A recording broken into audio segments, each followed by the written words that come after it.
यह वही कथा है जब देवी पार्वती ने तप किया था और भोलेनाथ को आकर्षित किया था। यह वही प्रेम कथा है जो आज भी शिव पार्वती के रूप में आदर्श मानी जाती है। बहुत समय पहले की बात है। हिमालय पर्वत पर देवताओं के राजा हिमांचल और रानी नैना निवास करते थे।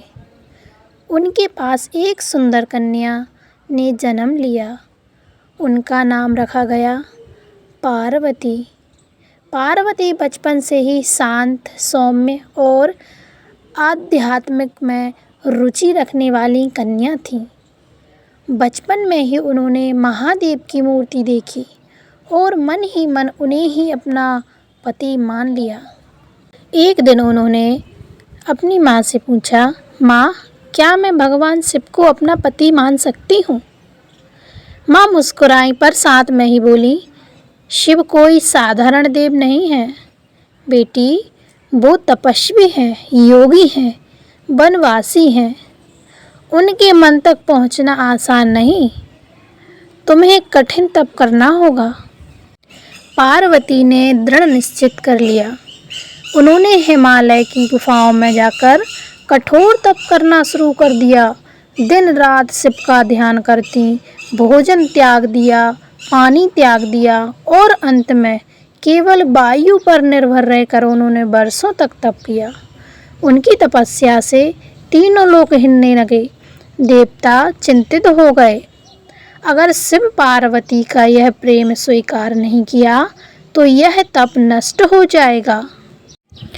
इंद्रदेव ने कामदेव को भेजा ताकि वह शिव का ध्यान भंग कर सकें। कामदेव ने पुष्प बाण चलाया।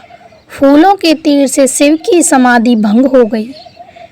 शिव ने आंखें खोली और जब उन्होंने अपनी तपस्या में विघ्न देखा, उन्होंने क्रोध में आकर अपनी तीसरी आंख खोल दी। कामदेव वहीं भस्म हो गए। देवता भयभीत हो गए, लेकिन पार्वती वहीं खड़ी रहीं, शांत, निश्चल और प्रेम छल नहीं था। जब शिव ने उनकी ओर देखा, वर्षों की तपस्या, अटूट प्रेम और पूर्ण समर्पण, शिव के हृदय में पार्वती के लिए प्रेम जाग उठा। एक दिन स्वयं पार्वती के पास ब्राह्मण के भेष में पहुँचे। उन्होंने पूछा, हे देवी, तुम किसके लिए यह कठिन तप कर रही हो? पार्वती ने नम्रता से कहा, मैं शिव को अपना पति बनाना चाहती हूँ। ब्राह्मण बोले, वो शिव? वो तो भूतों के स्वामी हैं। वो तो गज चर्म पहनते हैं। उनके गले में सर्प है। क्या तुम ऐसी योगी से विवाह करोगी? पार्वती ने दृढ़ता से उत्तर दिया, मैंने उन्हें ही अपने मन में बसाया है।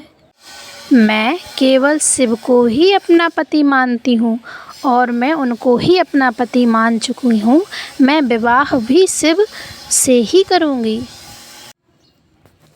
इतना सुनते ही शिव अपने वास्तविक रूप में प्रकट हो गए और बोले, हे पार्वती, तुम्हारे तप ने मुझे जीत लिया है। मैं तुम्हारा हूँ। तब देवताओं और ऋषियों की उपस्थिति में शिव पार्वती का दिव्य विवाह संपन्न हुआ। समस्त सृष्टि आनंदित हो उठी। शिव और पार्वती का मिलन केवल मिलन नहीं है, यह समर्पण, आस्था और तप की प्रेरणा है। पार्वती ने यह सिद्ध किया कि सच्चा प्रेम किसी वस्तु, रूप या वैभव के लिए नहीं होता है, वह आत्मा से आत्मा का मिलन होता है। और शिव, उन्होंने यह बताया कि जब भक्ति सच्ची हो तो स्वयं ब्रह्मा भी भावुक हो उठते हैं। शिव और पार्वती आज भी आदर्श संपत्ति के रूप में पूजे जाते हैं। उनका प्रेम हमें सिखाता है कि धैर्य, समर्पण और श्रद्धा से असंभव भी संभव हो सकता है। जय शिव शंकर, जय माँ पार्वती। अगर आपको यह कथा थोड़ी भी प्रेरणादायक लगी हो तो वीडियो को लाइक करें, शेयर करें और चैनल को सब्सक्राइब करना ना भूलें। हर हर महादेव। मिलते हैं ऐसे ही अगली वीडियो में। राधे राधे। जय भोले की।